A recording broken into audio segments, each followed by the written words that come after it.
छापरा साहब, संबित पात्रा का सवाल बड़ा लॉजिकल है कि जिस तरीके से उत्तर प्रदेश सरकार ने 487 ट्रेनों की मांग की रेल मंत्रालय से और साथ ही साथ बीजेपी के और राज्यों ने जहां प्रवासी मजदूर जहां से बिलोंग करते हैं, कह सकते हैं बीजेपी समर्थित बिहार की सरकार है, नीतीश कुमार जी मुख्यमंत्री हैं, 248 ट्रेनों की मांग उन्होंने की। वहीं छत्तीसगढ़ ने सिर्फ जो है कुल मिलाकर के 11 ट्रेनों की मांग की, पश्चिम बंगाल ने सिर्फ 9 ट्रेनों की मांग की, जबकि उन जगहों से संबंधित मजदूर ज़्यादा तादाद में हैं। सरकार के पास उसका मोटा मोटा आंकड़ा है, रेल मंत्रालय के पास भी इसकी जानकारी है, लेकिन उधर से प्रवासी मजदूरों का ध्यान रखने के लिए, उनको जल्दी से जल्दी उनके घरों तक पहुंचाने के लिए ठोस उपाय नहीं किया जा रहा है। साथ ही मुंबई से सबसे ज़्यादा पलायन हुआ है, जहां कांग्रेस पार्टी भी सरकार में पार्टनर है, उद्धव ठाकरे जी मुख्यमंत्री हैं। तो थोड़ी बहुत उदासीनता आपको नहीं लगता कि कांग्रेस पार्टी के लेवल पे भी है कि अगर कांग्रेस पार्टी चाक चौबंद होती और बहुत ज़्यादा इन्फोर्स करती इस मुद्दे को, तो जहां पे कांग्रेस का शासन है वहां तो कम से कम असर दिखता।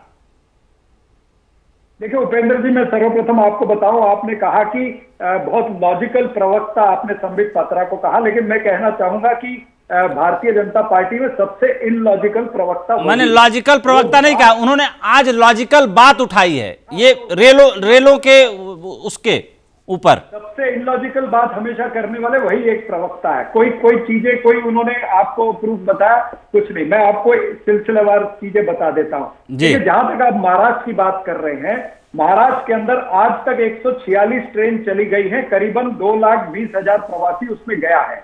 हमारी कम से कम यहां से 10,000 बसों में 4 दिन में लोगों को छोड़ा गया है।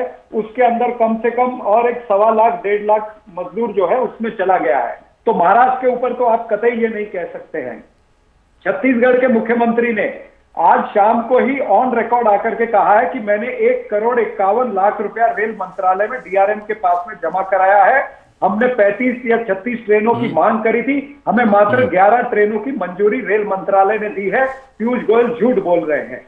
तीसरी बात, राजस्थान के मुख्यमंत्री ने भी यही बात ऑन रिकॉर्ड आकर के कही है। अब रही बात ये माइग्रेंट वर्कर की, जो हाल आप देख रहे हैं कि आज मजदूर क्यों पैदल जा रहा है, क्योंकि देखिए 24 मार्च को जिस दिन लॉकडाउन हुआ, अचानक 4 घंटे में लॉकडाउन कर दिया गया।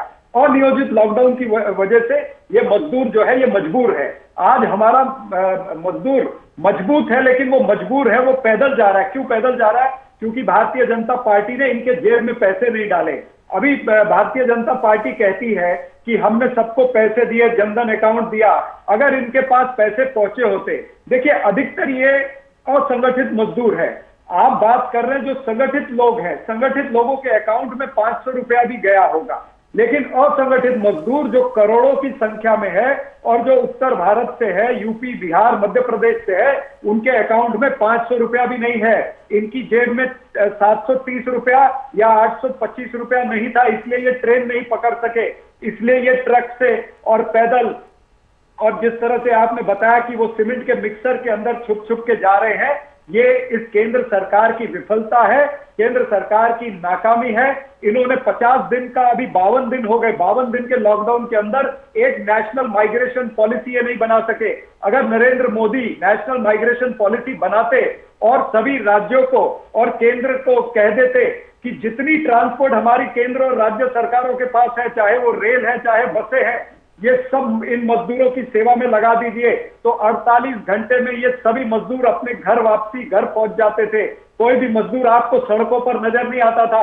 आज अगर 80 लोगों की मौत हुई है तो उसकी जवाबदार मात्र भारतीय जनता पार्टी है, क्योंकि आपने नेशनल माइग्रेशन पॉलिसी नहीं बनाई।